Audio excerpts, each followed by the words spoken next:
ঢল নেমে গেছে, জীবনের স্বাদ নাহি পাই, ঘর বাড়ি ঠিকানা নাই, দিন রাত্রি জানা নাই,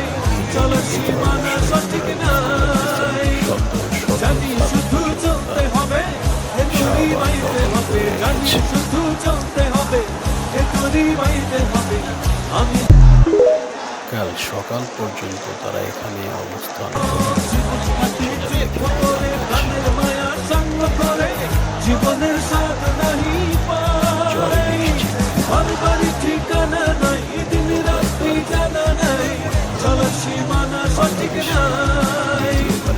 জানি শুধু চলতে হবে, এ তরি বাইতে হবে, জানি শুধু